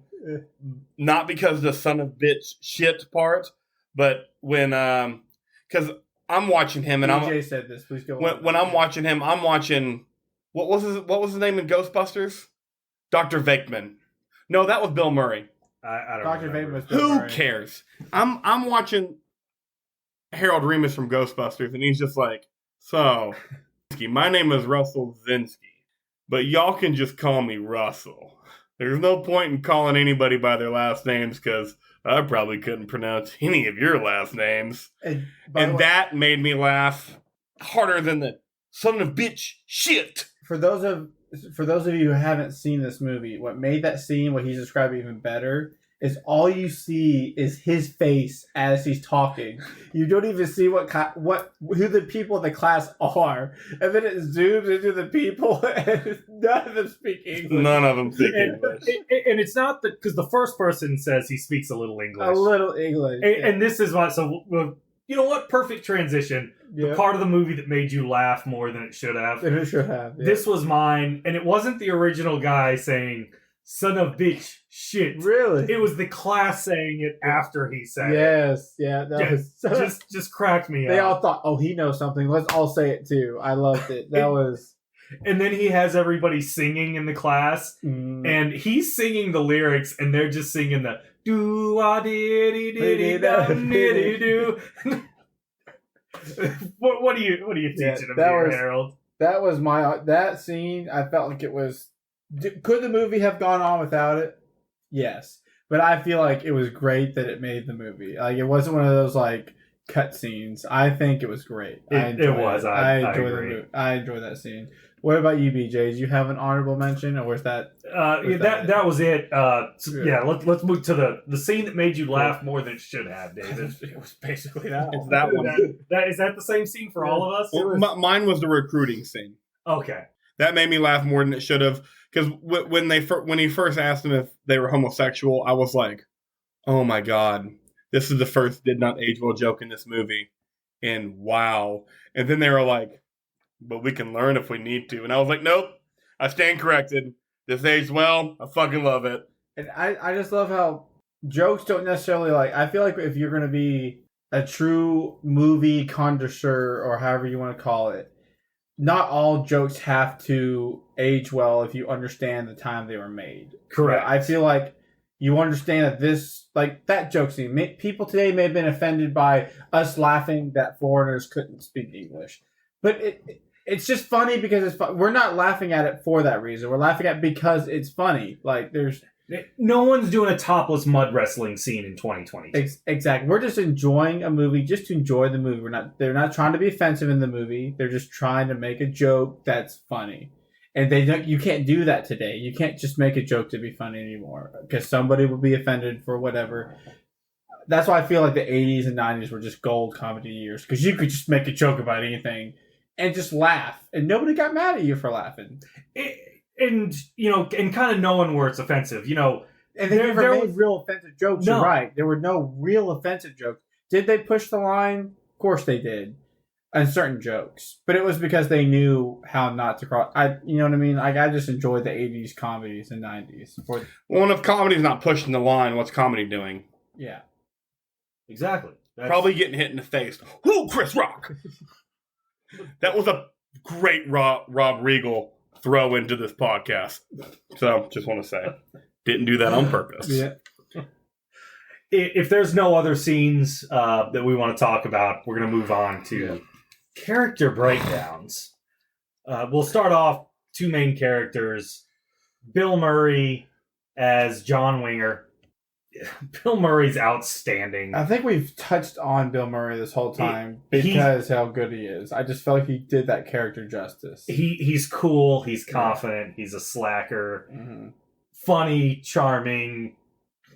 Mm-hmm. Great job, Bill Murray.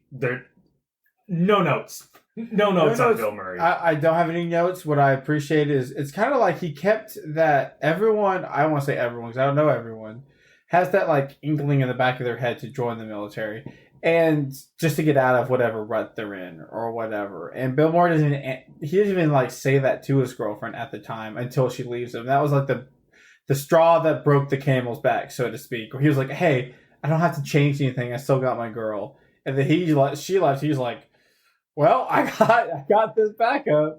Yeah, let me tell you something, David. Every time I did bad on a test in college, I was like, I think I should join the Navy. It's like, I'd be a great seaman. That's what she said.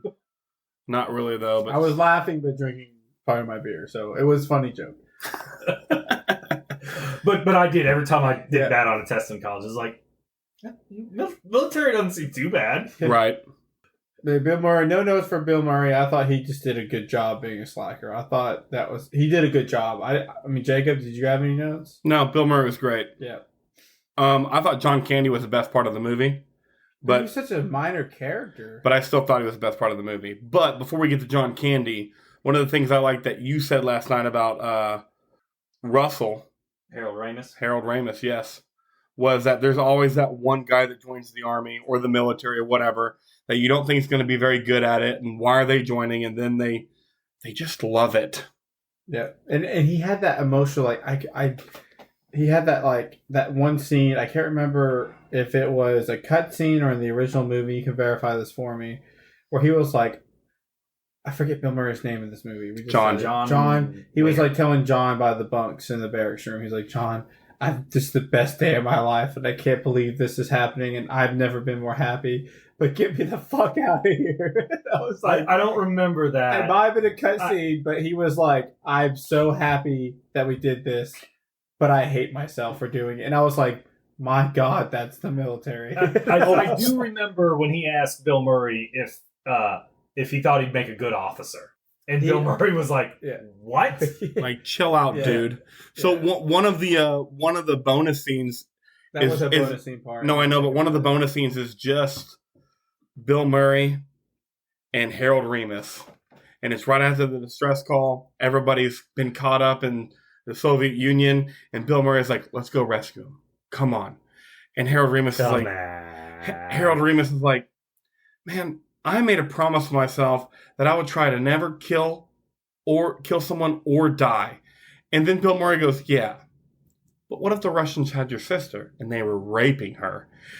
And Harold Ramis sighs with a smile and looks at Bill Murray and goes, you've pretty much raped my sister. She'll be fine. I was like, oh my God. And I told Jacob when that happened, I was like, I know why that was cut. I was like, that doesn't age well a day after it's shot. Good call, Ivan. Good call. But in that same cutscene, Bill Murray was like, why don't we just go look at Czechoslovakia? Like, who falls for that shit? Like, let's just go look. And he was like, okay, let's go look. It's Czechoslovakia. It's like going to Milwaukee. Yeah. I got my ass kicked in Milwaukee. Okay. No thanks. Yeah. But they went and looked, and then, of course, the ongoing scene. Like, that, I know why that scene was cut. So, Harold Ramis, first time I watched this movie, I didn't really remember any of Harold Ramis. Upon rewatch, fantastic. Yeah. And I think the big part with Harold Ramis is this is that character in a movie where you're like, oh shit, this is me. If I made a few different decisions in life, I would be Russell Zinski. Yeah, it's one of those things, like, you could tell that he was more put together. Well, I'll rephrase that. You thought that he was more put together based on he's teaching a foreign language class. He's like talking up Bill Murray, like, hey, things could be worse, blah, blah, blah. And then you see they get into his car to go to the recruiting station, and it's just a piece of shit car, barely running. You're like, oh, never mind. They're both on their last leg of whatever they're doing. Yeah, and here again, this is where it's, on the outside, it's like, oh, yeah, he's got a good job. No, I'm a slacker. That's why that Harold Ramis character connected with me so hard, because I'm like, oh, yeah, this is me. I see where you're coming from, where you don't really notice him as much as Bill Murray, because that's the problem. It's a good thing about Bill Murray, but it's also the problem with Bill Murray, is he kind of overcast the other characters. You know what I mean? Yes, and looking back, a lot of the funny lines were Harold Ramis. Harold Ramis said no, we're not homosexuals, but we're willing to try. And then Bill Murray just reacted to it. You're right, though. Fuck. See, but you don't put that together for some reason. You're right. Like, I see what you're saying. Yeah, Harold Ramis was, I got my ass kicked in Milwaukee. No thanks. Yeah. Where's John? I'm going to go kill him. Yeah, in fact, a little bit of trivia that I have is Bill Murray convinced everyone to bring Harold Ramis on. One, to help him with rewriting the dialogue because it sucked, and to help Bill Murray with his own improv. Oh, so I think we should just go into the trivia. Great straight man. Harold Ramis is a fantastic straight man. Oh. Yes. You want to hear more trivia, David? I would love to, please. Is that what you're excited for? I have been excited for the trivia. You thought I was dropping the ball earlier when I was dropping trivia nuggets, and you were just like, I'm not going to have a trivia thing at the end. Well, what's fun for me is I can learn the trivia now. I don't retain shit. So, like, I can listen to this later and be like, oh, really? A true soldier. Just say the trivia. The haircutting scene, all real reactions. Nobody knew they were getting the haircut. John Candy actually got kind of depressed. Oh, was his hair that long? Was that his real hair? Yeah. Oh. Yeah. They had real army barbers come in and shave heads. Wow. Yeah. That's one thing I have a critique about that scene is while you're in boot camp, all your hair is going to be the same kinds of buzz cut. They were not all the same kind of buzz cut. And that's I'm Bill Murray. That was another important part of that. Another bit of trivia from that scene is Bill Murray and Harold Ramis were too well known at that point that their hair didn't get cut as short because they had other shit going on. Judge Reinhold as well. Oh, really? I thought I didn't even notice his haircut. That short. Okay. So that's why they weren't cut as short. They Yep. were just like, we got other shit going on. We can't. Yep. Where was John Candy at this point in his career? Very beginning. Oh. Yeah. I see why it took off after this. He's yeah. great. Bill Murray and Sean Young, Harold Ramis's girlfriend in the movie, did not get along. Young did not like Bill Murray's method of ad-libbing during scenes. They didn't even get along so much that Bill Murray vowed never to work with her again. Ivan Reitman, the director, of course, that we've been talking about, improvised having the soldiers drag the sergeant through the mud during the obstacle course scene. Warren Oates, the actor, was Sergeant so Holka. upset and yelled at Reitman over the incident, saying, "If I'm going to get pushed and into mud, I'm going to get pushed into the mud. Don't ever pull that kind of shit again." Reitman has never done improvisation in a film since. Oh. He got that angry and blew up that much. About mud? That guy looks intense. David said that he's the only person in the movie that had a military background. That's what I read. It could be mistaken. I got characters mixed up, but for what I read quickly and on my phone, We call it a cheap 5-minute Google search. yeah, that's what it was. And it said that he had 2 years as a Marine Corps mechanic because the Marine Corps used to do a 2-year contract. So that's what he did. And he was the only actor. I mean, yes, the Army supported it and helped out with whatever, but he's the only one that actually went through boot camp. I thought that was interesting. Yeah. Bit right there. Very much so. I can see that. He had the look and the feel. Kind Kind of like the drill sergeant from Full Metal Jacket. I enjoyed Sergeant Holka's I performance. felt like in this Sergeant movie. Holka was a little too nice, though, as a drill sergeant. Well, of course, it was a comedy. Right, yeah. Yeah. And the last bit of trivia is also Sergeant Holka. I did this one for David. I wanted to know if this happens or if he noticed that it happened, because it says that it's common. When he wakes up the platoon for the 5-mile run, then changes it to a 10-mile run after Bill Murray makes his remarks. Holka tells the platoon that they'll be going on a 10-mile run at 0500. This is a common psychological tactic for alienating one person from a group by blaming them for a false penalty. So the night before, he was like, we're going to go on a 10-mile run at 0500. And then he showed up like, let's get ready for a 5-mile run. Yeah, it was. Yeah, I've seen that. It doesn't always happen exactly like that, but they'll be like, they're already planning on it being X amount of time or distance. Like, it's going to be 10. They already know that, but they'll blame it on one of the recruits just to fuck with them. Were you ever the scapegoat? Oh, yeah. Is everybody the scapegoat at one point in boot camp? It tries to be, but boot camp classes are so big nowadays. I mean, you can't possibly. There's over 100 people sometimes in one platoon training together. You can't make every single one a scapegoat. So, yeah, it's definitely like a cycle. I remember one time we were going on a hike. I forget how long it was, but it was basically they told us we're going to walk away from the barracks and we're going to come back to the barracks. And then that's going to be our ruck. A ruck's a hike. Pick up. Anyways, we walked away. God, it was awful. It was up hills and stuff. We came back and we just walked right past. We walked right past the barracks and kept going. And your heart will fucking drop. You're just like, this was supposed to be the end. And now you have no idea how far you're walking. So that kind of stuff does happen in the military where you're like, it is a false whatever you said. It's a thing. And they definitely pick out. They can tell who everybody gravitates to, who's the leader, who's the popular ones, and they'll definitely scapegoat those ones. Oh, of course. There's a tradition in boot camp that I learned afterwards. There's a guide, and that's like the leader of the platoon holds the flag. Apparently, they always get fired at least once, just to like humble them almost, and they'll usually bring them back. But it's almost like their scapegoat. You get fired, put at the bottom, and then you usually get put back if you're not a piece of shit. That was kind of cool that was part of it. That's all my trivia. That's great trivia. We'll go right on to our secondary characters. John Candy.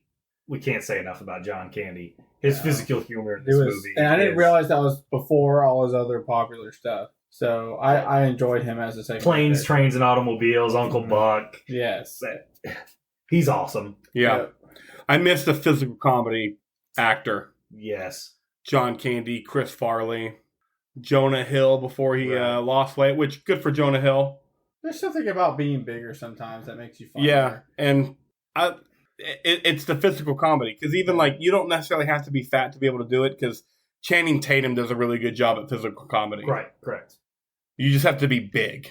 You gotta be big, because when I think of physical comedy, like you said, in Chris Farley, I always think of a van down by the river, and the way he adjusts his, like, pants. Or you can fat guy in a little coat. You can be Kevin Hart small and make physical comedy work, too. Yeah, Yes. I get it. Kevin Hart does a good job of making that work. Jackie Chan does a good job of Yes. physical comedy in his kung fu movies. Yeah, but what movie's he been in a while?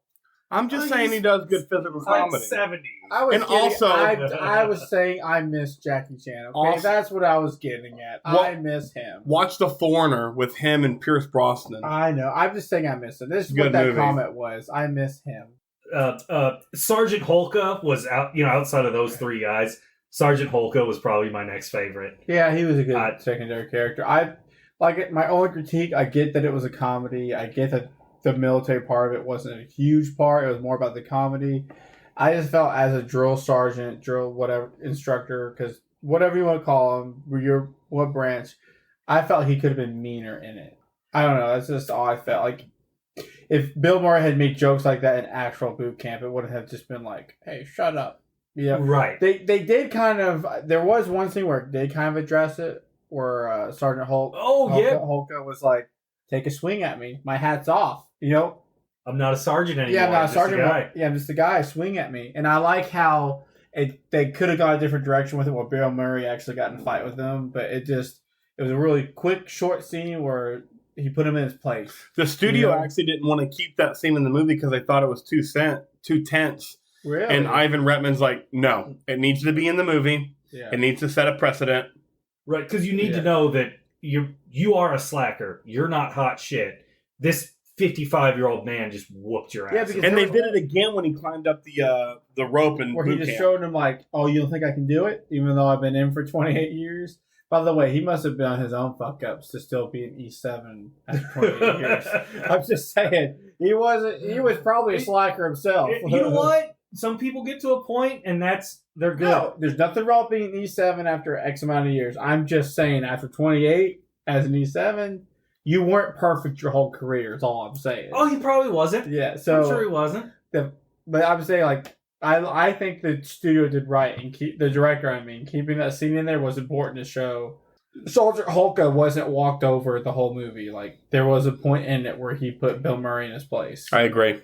That was an important scene. Now, you say Sergeant Holka should have been more stern. Yeah. In my opinion, this is a comedy movie. You got a guy named Psycho. He's got to be more psycho than that. He was way too laid back, for my opinion.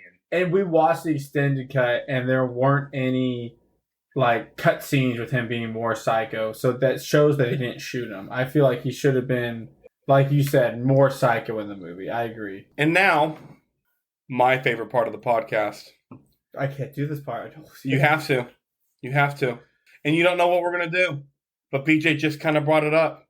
By the way, this part of the podcast, it's my favorite. It's BJ's creation.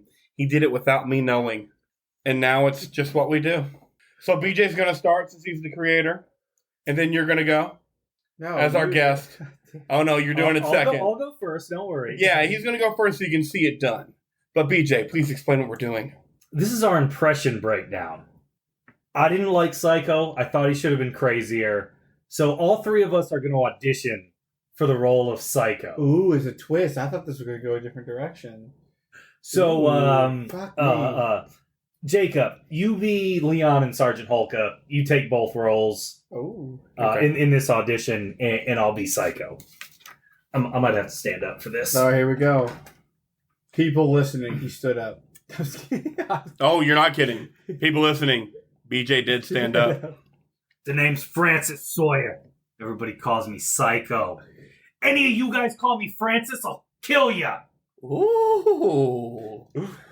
You just made the list. And I don't like anybody touching my stuff, so just keep your meat hooks off of my... Lighten up, Francis. Wow, that was good. If I had looked down the sheet, just so you guys know, I fully did not read down the sheet. That was a total surprise to me. That's the whole point of this. That was good. If I had kept reading, I would have seen this coming. Did not. That was good. David almost said if I kept drinking, and he's doing okay, everybody. Don't worry. All right, David. Who do you want to be, Leon and Sergeant Holka? I'll be Leon and Sergeant Holka from here on out. All right. Oh, I have to be Psycho. You're a Psycho. Oh, you're a Psycho. Oh, we're all doing this. We're all doing it. Fuck me. I'm not going to stand up. We'll do my best, but I'm not good at impersonations. The name's Francis Sawyer, but everybody calls me Psycho. Any of you calls me Francis, I'll kill you. Ooh. You just made the list, buddy. And I don't like nobody touching my stuff. So just keep your meat hooks off. Lighten up, Francis. I liked yours better, by the way. The like, it's just a disregard to like Jacob said it, but I appreciate the like. And now my turn. Let's see how much of a psycho I can be. The name's Francis Sawyer, but everybody calls me Psycho. And if you guys call me Francis, then I'll fucking kill you. Ooh. You just made the list, motherfucker. And I don't like nobody touching my stuff. You just keep your goddamn meat hooks off. Lighten up, Francis. There should have been a pause, by the way, during this, like, because there's a. Oh no, because I'm just so amped up on Mountain Dew. Not you. I'm just giving BJ a little. Sergeant Holka kind of interrupts him. Does he in the movie? Yeah, okay, I'm remembering it wrong. Stopping at mid-sentence. You're right. I'm remembering it wrong then. So you did do it correctly. My mistake. And now it's what we did not like about the movie. We're gonna start with me being the virgin host here. Okay. And then David, you're next. What I didn't like about the movie is just how overhyped it was in my head. But that's not the movie's fault, Jacob. I didn't say it was the movie's fault, but it is something I didn't like about the movie. It's not the movie's fault. It's not anybody in the movie's fault. I like this movie more and more as we talk about it. But as I watched the movie and as I was experiencing it the first time, it was so hyped up in my head that it just didn't hit all the marks that I needed it to. I know it's not, like I said, it's not the movie's fault. It's my fault, but I didn't like it. Now, when it comes to just the movie, I thought boot camp was way too long. And after seeing the whole movie, I now realize why boot camp was too long, because the Winnebago, once you're introduced to the Winnebago and the end of the movie happens, there's not a whole lot that goes on. I just needed more of that. There was too much boot camp. There was too little of that.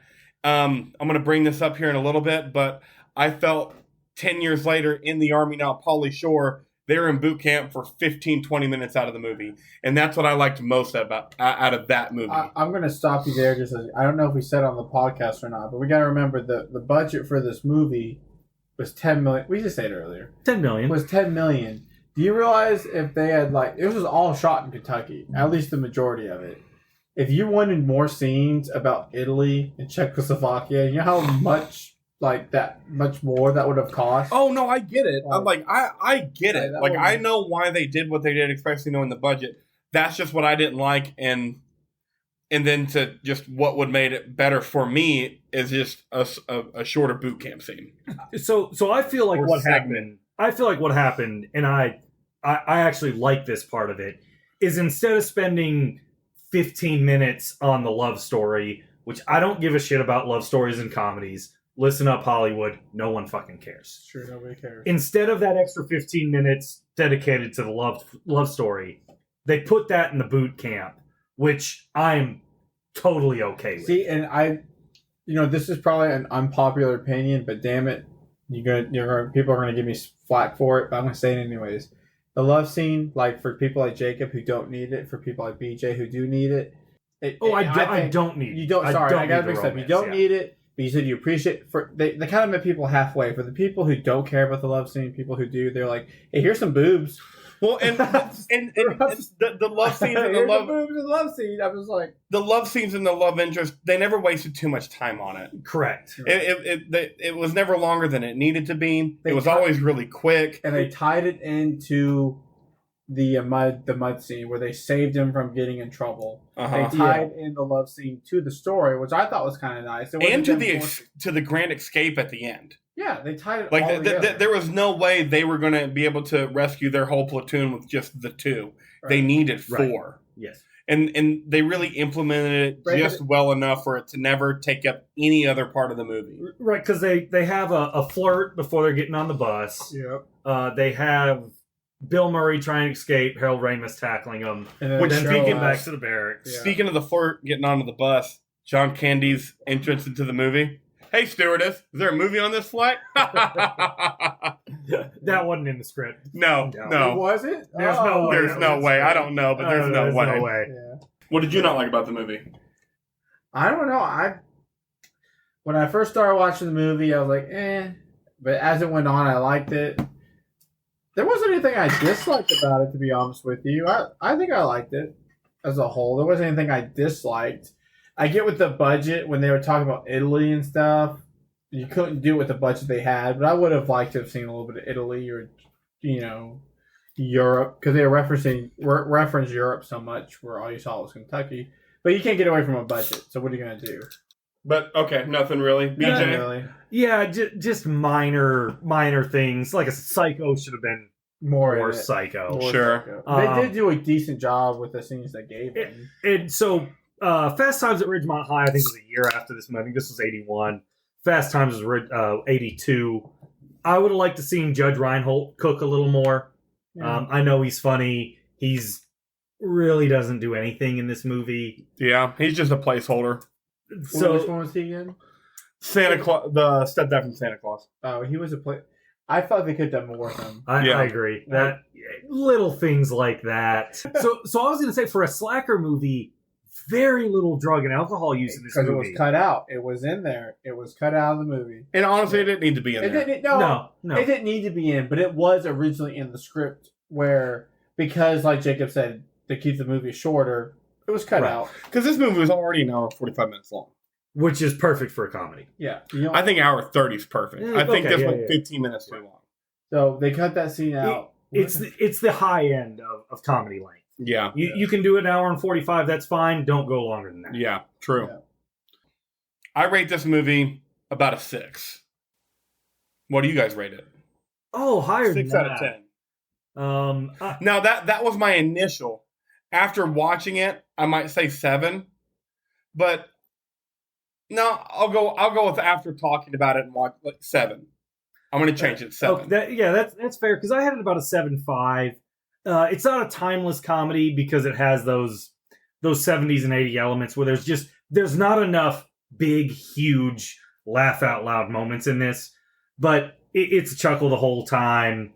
I gave it an 8 because of the budget. I feel like if they had given it more money, there was more stuff they could have done, which would have raised my rating, honestly, because there wasn't a whole lot I disliked about the movie. I just felt like if it had a bigger budget, but that's the problem with movies. You give a movie too much money, you get movies like Avatar.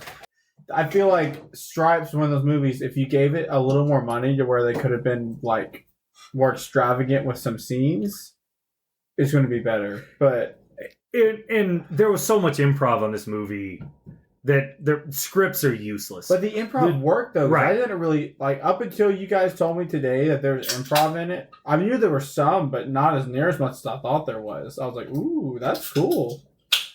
So we're all in the same range. 7, 7.5, 8. We're all in the same range on that. So I'm assuming we'd recommend this movie to pretty much anybody. I wouldn't recommend it to anyone just because it is a comedy movie. If you're not a fan of comedy movies, I don't think you'd like this movie because it is older comedy. So if you're already a comedy fan, you're going to like it. Maybe not after the first watch because it is older comedy. So you talk about it, rewatch it, you're going to like it more. If you're already not a fan of comedies, I don't think you like this movie. That's just my personal opinion. So you don't think... So should people watch it? I think you should watch it if you like comedies. Okay. So that's my specificness of it. And don't make Jacob's mistake of setting the bar too high. No. There's not a ton of laugh out loud moments, but you're going to chuckle. They have them. And like I said, when I finished watching the movie, it was a 6. Now it's a 7. And that's a 1 point jump's a big jump. Yes. Yeah. I mean, that's if you had it a 6 to a 7, you're jumping almost 20%. Yeah. Huge jump. Ooh. Should they remake this movie? And when you asked me this question earlier, I was really nervous about this part of the podcast because I really didn't know how they could, who I would come up with.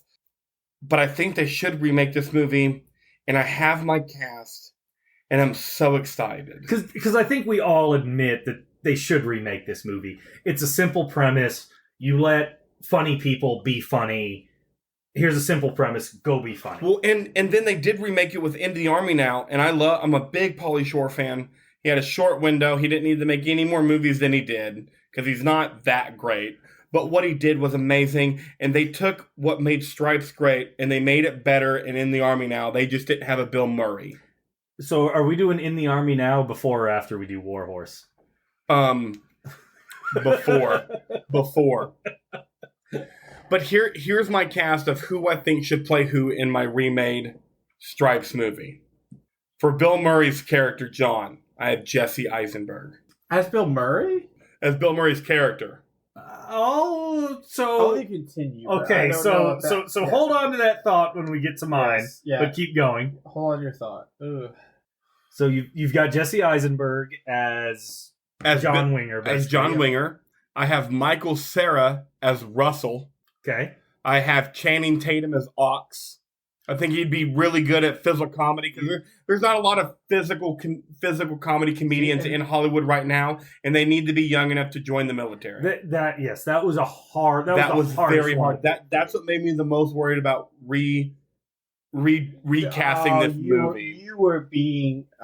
You were setting yourself up earlier when you were like, they don't need to be fat. I didn't know you had side agendas for your like. No, I wasn't setting nothing up, but you don't need to be fat to have physical comedy. You don't need to be, but I feel like in this movie, Ox, because he did have that for that scene when he was talking to the drill sergeant, he was like, "No, I agree, but Channing Tatum could change that aspect of that character and make it his own." I just watched The Lost City with him and Sandra Bullock. That was a good movie. And Channing Tatum's physical comedy in that movie, like that's really what made me think like Channing Tatum could kill this. Here's my issue with that. How are you going to make Jesse Eisenberg more charming than Channing Tatum in this movie? Yeah, because he has to be more charming. That's the whole point. I don't know, and maybe the remake isn't exactly shot for shot. Like maybe he doesn't need to be more charming. To be fair, what you just said though, John Kennedy is more charming. I don't know. I feel like he is. Well, so and Jesse Eisenberg is the smaller part of the movie if you're going to go that route. And I think Channing Tatum's good enough to not be more charming than Jesse Eisenberg. Channing Tatum is and he's a great comedic actor. Yes. He just looks too fucking good to be in comedies. Sergeant Hulka would be Jason Segel from How I Met Your Mother and Forgetting Sarah Marshall. Is he intense enough? I love you, man. Mind your own fuckhole! Who are we talking about? The tall guy? Yes. Yeah, he'd be good. Yeah. He'd be good. Captain Skillman would be Mike Myers. I can see Mike Myers looking through a telescope at... Yeah, you got a weird thing there because he's obviously younger than Volka in Stripes. I didn't do this part of it, so I wanted to piggyback off y'all's. Can I give you one? Let me finish. Let me finish. Go ahead. I'm going to forget. The drill sergeant that you said, or the drill... whatever. I feel like... What's his name? He was in that movie with Jennifer Aniston where he was like... Vince Vaughn? How'd you know that I was like going, wow, I gave you one actress that he played with and you were right there. That was good.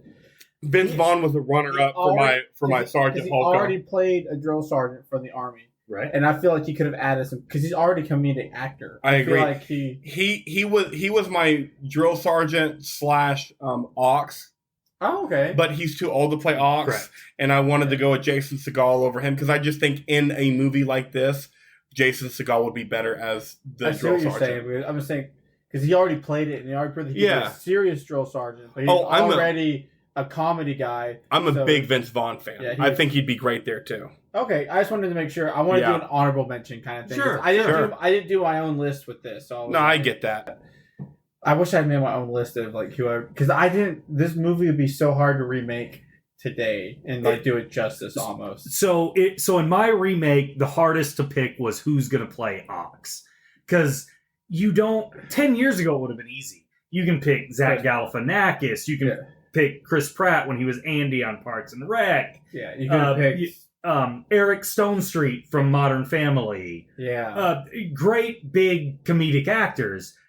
That They're not really a thing right now. Like, there's not. I can't. When I think of great big comedic actors, I don't. No one really comes to mind that's popular right now. That's under the age of 35. Yeah, there's not. There's that one stand-up comedian, but he doesn't act. Kirshner? You knew where I was going. He's a good shirtless stand-up comedian, but he doesn't do movies. So it's like he's the only one that comes to my mind that could do Ox as a younger guy. So this is maybe off the wall, but What We Do in the Shadows, the FX vampire spoof show, the one who plays Guillermo in that, Harvey Gillian. Jacob, you know him. He's the coroner in the Amazon Prime series Reacher. Which I've told David to watch, which he will watch soon because Eventually. it's fucking amazing. Speaking of MPs, if you want to do the I Remember My First Time Reacher, I'm here for it. I'm not saying no. But he's not as big as John Candy. He's kind of round. He's kind of funny. He does great physical comedy on What We Do in the Shadows. John Candy wasn't big in Stripes though, so that might be perfect. No. Size wise. Okay. John Candy's tall. Yeah. He's not. This guy's not that tall. He's a little more laid back, a little more nervous, but he does great physical comedy in What We Do in the Shadows. I had Jesse Eisenberg as the Harold Ramis character. Okay, I can see Fast that. talking, joke cracking. I don't know if there's anybody that does it better than Jesse Eisenberg right now. Okay. Sergeant Holka, I probably can't afford this with the budget. I want Jamie Foxx to play Sergeant Holka. I don't know if I see him doing that. Oh, Jamie Foxx can be intense. Oh yeah, Jamie Foxx would be good. He can be intense, and he does comedies. He's older. He's clearly badass. I don't know why. I agree with y'all, and I don't know why my mind's so stuck on Vince Vaughn as Sergeant Holka. I don't know why. He impressed me so much with his my most iconic scene that everyone knows, where my sister's been through a lot, and then Vince Vaughn's like a dick. I was just that kind of comedy where it's a drill sergeant has that quick reaction, insulting He'd have to pull some True Detective into it too. Yeah, so I don't know why. I just feel like he'd be perfect for the role. That's who he's older. Sergeant Holka has to be older. Vince Vaughn is older. I get why you picked who you did. I don't see your I get it, but I don't see it. I understand it, but I don't see it. And here's so I'm not sure if the chemistry works. We need to do a chemistry test. Oh, the chemistry. But my playing Bill Murray, playing John Winger in my movie is Pete Davidson. No, I can't. No. But that's did I lose you with Pete Davidson? He did. You lost me. All of Jacob's are override yours now. I don't know. Pete Davidson is a good SNL character, and I know that Stripes was Bill Murray's get away from SNL, but I can't see. I can't see Pete Davidson being charming. I'm just not sure who's the charming. The charming leading man. You're gonna hate me for this. That is young enough, and he can't be good looking. He can't be. You're gonna hate me for this, and I have to say it. I see, and I don't know why. There's no justification really in my head for this person to be Bill Murray in the new Stripes if we made one. When we make one. When we make one, I can't get away from it. Andy Samberg. I don't know Too why. old. Exactly, but Bill Murray looked old. You could make Andy Samberg look a little. You could make Andy Samberg look. Andy Samberg right now looks younger than Bill Murray did in this movie. That's all I'm saying. Yeah. All you gotta do is fair. say he's younger, and then boom. I don't know. I can't get him out of my head. Andy Samberg would be a good John. I'm not disagreeing Do with you guys see it though? I can see it. It's I don't know why, but that's who I see. When you were naming he was naming his, you were naming yours. I was like, I was trying to think of different people besides Andy Samberg, but he just kept popping in my head. And I was like, how do I pair Andy Samberg? Who would Adam Sandler play? I don't know why I was going with Adam Sandler in my head, but. So I actually really like Andy Samberg and Jesse Eisenberg Oh, that would be as the good. two leads. I do too. That would be fun. That would be. Remind me? I'm blanking. Jesse Sandberg. What Jesse Eisenberg was Mark Zuckerberg in The Social Network. Got it. Okay, cool. I gotta say things. That would be two good lead ones. Because he's great at that real quick. Because Harold Ramis is cracking off jokes real quick in this movie. Yep. And I feel no like one does it better good. than. I think a remake of this movie would have to be almost SNL stars or stand-up comedians because they would all be good at like improv, and that's how you would make this movie. That way, it wouldn't be exactly like the old one, because you need to like give it like honor to the original one. Not honor, that's the wrong word, but you know what I mean. Like, Yeah. You guys don't Pay homage. That's what it is. Yes. So, but you're also giving your own flair to it, giving your own improv with like today's comedy. Like you could like make it a modern movie, but also all the same stuff as the original. Yeah. Good and bad IMDb movie reviews. We start. One of my favorite parts of the podcast. I look at a good IMDb movie review and a bad one. I mean, that's typically where people go when they're deciding. I know, and I like looking at what normal people have to say because they're either really right. They're either really right or they're really wrong, and there's never any in between. Like, you ever like tell someone a joke and you could just tell it like over their head? Right. That's how some of these movie reviews are. Like, you didn't get the concept of the movie. Like. Yep. There's a lot of that in these. Yes. And David, I always start with the bad one, so I give the good one to you first. Stripes is a great movie with a well-written storyline and a brilliant comedic cast. It's simply a fun comedy, and it doesn't need to, nor does it want to, be looked at beyond that. It's very funny, and there are a ton of scenes where you can tell the cast is improvising and having fun together. It's definitely much longer than it needs to be, running for nearly 2 hours. I found that unnecessary, and there were definitely several parts that could have been trimmed to make this a more suitable 90 minutes. That's as long as I feel a movie like this should be. Huh. Bill Murray shines in the lead role. This is very early in his career, but it is clearly evident that he already had the confidence and charisma to play the main character and was very capable of holding the whole movie. It's not a flawless film, but Stripes is very enjoyable to watch, and I would recommend it to anyone looking for a good comedy. A pair of slackers join the U.S. Army with the hopes of getting their act together. Best performance, Bill Murray. He's right. An hour 43 is not almost 2 hours. Yeah. But other than that, spot on review. I'm going to argue with you. I think an hour 43 is almost 2 hours. That 15 minutes makes a huge fucking difference. Okay. At least to a comedy movie. To be fair, we did just watch the movie last night, and when it said only 18 minutes of extra footage, when you were watching the extra footage, you're like, fuck me, this is a long scene. There's no way they could have put in that 18 minutes. You're just like, you're like watching the 18 minutes, and you're like, this scene is long. I'm glad they didn't add 18 minutes to the movie, don't get me wrong. The scenes were fun, and it was cool that we watched it the way we did, but you're like, fuck, that scene is long. My bad review, what was the point of this? To laugh? Yeah, that's what comedies are. Agreed. I hate when Sorry. I love that. I love that you said that, though. I hate when reviews start out like that. Like, why does every movie have to have some overarching like purpose? Why can't it just be a movie to enjoy it being a movie? This is the movie versus films discussion we often have on this. Yes. There are movies and there are films.